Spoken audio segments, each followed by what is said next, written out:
शिंदे नाराज आहे अशी चर्चा आहे. गृहमंत्री पदाची ती मागणी करत आहे. त्यांनी उपमुख्यमंत्री पद नाकारलं आहे, केंद्रातलं मंत्रीपद नाकारलेलं आहे. गृहमंत्री पद द्यावं असं मला याबद्दलची फार माहिती नाही आहे, कारण याबद्दलचा सर्व निर्णय आमचं केंद्रीय नेतृत्व आणि 3 नेते बसून करतात. संघटनेचं काम आहे, आमचं काम आहे की संघटनेच्या माध्यमातून आमच्या पक्षाला मजबूत करणे.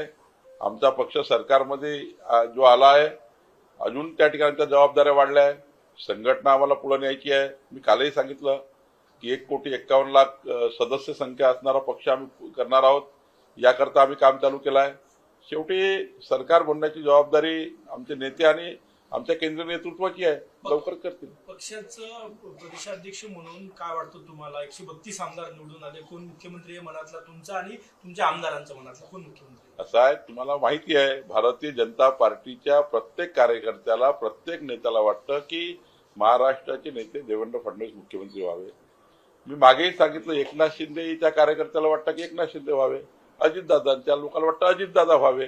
यामध्ये मी वारंवार सांगतोय की 3ही पक्ष, आता हे तुम्ही एका पक्षाचं बाकी पक्षाचं मी सर्व सांगतोय, माझं एवढंच म्हणणं आहे की मुख्यमंत्री योग्य पद्धतीने शपथ घेतील. लवकरच महायुतीचा मुख्यमंत्री येईल आणि शेवटी जेव्हा सरकार स्थापन होईल तेव्हा महायुतीचा मुख्यमंत्री असणार आहे. स्थानिक स्वराज्य संस्थांमध्ये तुम्ही महायुती म्हणून लढणार आहात की वेगवेगळी भूमिका असेल? कारण कुठे स्थानिक स्वराज्य संस्था नाही, स्थानिक स्वराज्य संस्थांमध्ये हा त्या जिल्ह्यातले आमचे नेते ठरवतात. हा काही राज्याचा निर्णय नाही, ही राज्याची निवडणूक नाही. समजा पुण्यामध्ये वाटलं तर पुण्याचे कार्यकर्ते निर्णय घेतील, तिथले पदाधिकारी निर्णय घेतील, मुंबईत निर्णय घेतील. हा निर्णय स्थानिक स्वराज्य संस्थेचा असल्यामुळं त्या लेवलला जे निर्णय होतील ते मान्य करावे लागतील.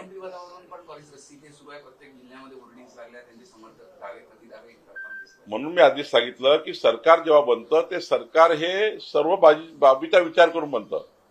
कुठले पालकमंत्री कुणाचे असणार, कुठले मंत्री कोण असणार, कुठले खाते कुणाला असणार, या सर्व बाबीचा एकंदर विचार होईल आणि मला वाटतं मगच त्या ठिकाणी सरकारमध्ये योग्य पद्धतीने सरकारचे गठन होईल. हम एक है तो सेफ है असं म्हणत शिवसेनेनं मुख्यमंत्री पदासाठी अभियान सुरू केलं एकनाथ शिंदेंच्या. मी वारंवार सांगतो की एकनाथ शिंदेच्या लोकांना वाटेलच नाही एकनाथ शिंदे मुख्यमंत्री व्हावे, भाजपच्या लोकांना वाटेल देवेंद्रजी व्हावे, का वाटणार नाही?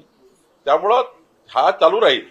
पण शेवटी एकनाथजी, देवेंद्रजी, अजितदादा आणि आमचं केंद्रीय नेतृत्व बसून याबद्दलचे योग्य निर्णय घेतील आणि योग्य निर्णय होईल.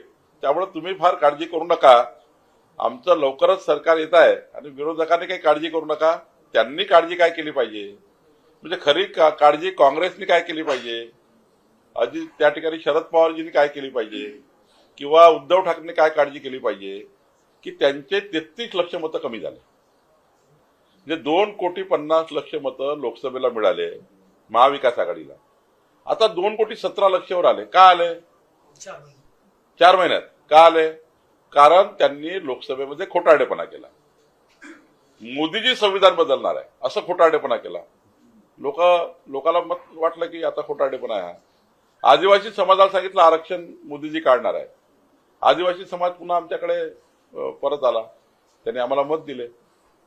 मागासवर्गीय, आदिवासी सर्व समाजाने मत दिले. त्यामुळं खोटारडेपणा एकदाच चालला, खोटारडेपणा पुन्हा चालणार आहे. आम्ही खरे इमानदारीने काम करणारे लोक होतो म्हणून आम्ही 3,17,00,000 वर पोहोचलो. 2,48,00,000 आम्ही 3,17,00,000 वर गेलो. महाविकास आघाडी 2,50,00,000 वरनं 2,17,00,000 वर आली. त्यामुळं हा परीक्षण हे असं करण्यापेक्षा, तोंडाच्या वाफा काढण्यापेक्षा महाविकास आघाडीचे नेते हे डांबरटपणे हे जे वागून राहिले, ईव्हीएम खराब आहे, ईव्हीएम खराब आहे, डांबरटपणा आहे, अर्रावीपणा आहे. हा अर्रावीपणा, डांबरटपणा करण्यापेक्षा मतावर लक्ष दिलं पाहिजे. कुठं कमी झालो? नाना पटोले 206 वर का आले? तरी आत्मपरीक्षण केला त्यांनी. नाना पटोलेची जबाबदारी काय? राज्य सोडा, पहिले आपल्या मतदारसंघात कुठल्या गावात कमी आहो याची यादी बनवा आणि त्या गावात का कमी आहो जाऊन त्या गावामध्ये लोकांनी काय म्हणतात, तुम्हाला कशामुळे मत दिलेलं आहे, त्यांच्याच गावात जा.